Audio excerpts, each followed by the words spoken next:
sends and shivers down your spine. Shrieking skulls will shock your soul, seal your doom tonight.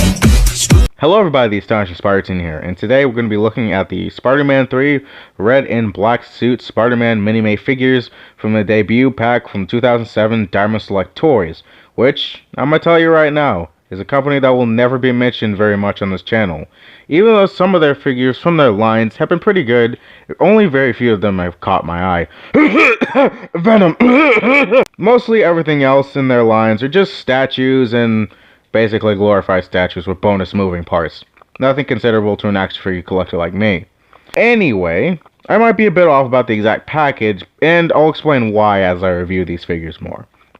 But anyway, if you're not too familiar with the holy trilogy that is the Sam Raimi Spider-Man movies, what the hell have you been doing with your life? The Raimi trilogy of Spider-Man films are arguably the best superhero films of all time, especially the second installment, which holds a special place in my heart as the best superhero and Spider-Man film ever.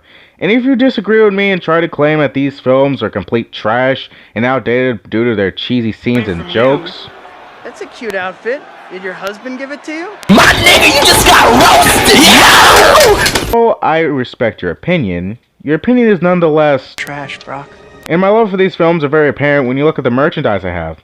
You see this Mary Jane figure from the very first movie line? I don't even need this. It's just an impulse buy I did because I thought it would be a good completion piece for my superposable Spider-Man. Yes, I will be reviewing these too, piss off. But since these are specifically from Spider-Man 3, you're probably wondering, how did I feel about the actual movie? I loved it. As a kid, I loved this movie, and as I became older, the flaws in the movie were pointed out to me, but I still loved the movie. Just viewed it as a slightly weak conclusion to a great movie series. But thanks to High Top Films, I love this movie even more than I did as a kid. Thanks, Alex, you're the best. You'll get your rent when you fix this damn door! Now, when it comes to merchandising, that was left in the hands of Hasbro and Medicom to license official Spider-Man 3 merchandise. But please tell me in the comment section below if I'm wrong, because I don't know how this show works. In terms of merchandise, though, we didn't get that very good a selection due to Hasbro cutting corners and such. But Medicom did do a pretty good job with the small figures that I wish I had picked up when I was a little kid. In any other circumstances, I probably would have just passed them up. But the debut 2-packs are arguably the best of the Minimates line. And with that, the painting in these figures are astonishing. Please tell me you get the inside joke. Both figures have a great attention to detail. The web lines are a light gray that pop off the figures, and both spider symbols are a different color to make them stand out on the figure.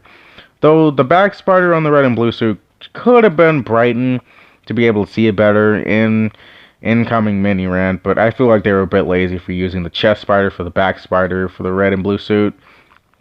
I know the black suit does the same, but come on guys, if Lego can do it, then so can you guys. The only other thing that's bothering me and breaks the immersion on these figures is the fact that Diamond Select decided to jerk off on the back of the figures and put my trademark logos on it. God damn it, why? And with no way to remove them without messing up the finger entirely, they just served as a pestering annoyance. But I do like the attention to detail on the suits. Even as the chainmail patterns are both suits. And I know I've mostly been sucking off the red suit, so let's take a look at the black suit.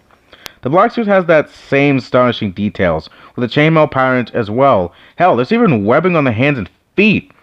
But when you look at them both more closely, you just realize the black suit is just a recolor of the red suit with different chest emblem.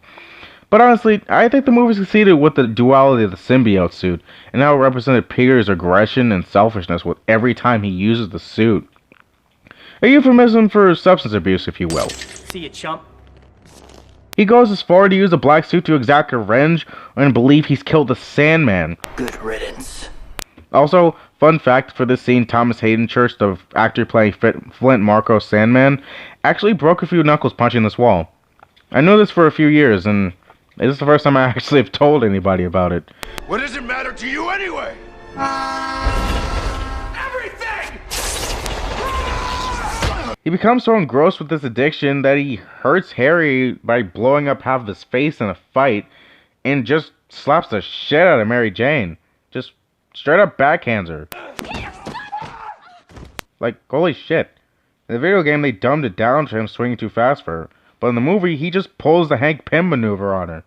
Like, damn, Peter, the black suit turned into Snoop Dogg? Because that pimp hand was pretty strong. Guess the black Spider-Man is more powerful. Because this boy can say the N-word. But anyway, he ends up getting rid of the thing that forces him to live in a Linkin Park album.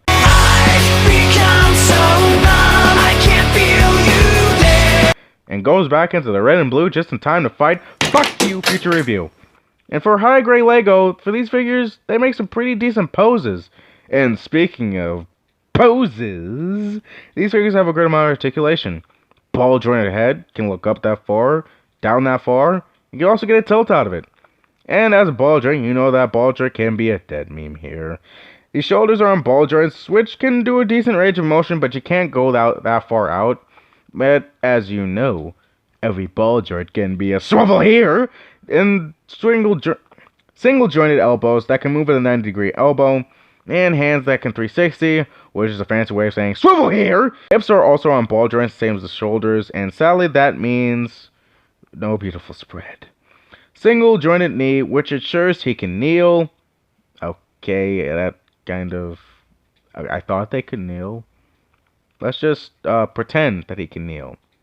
And the feet, as you know, they can 360 and can also do a swivel here. Now, here's the part that disappoints me.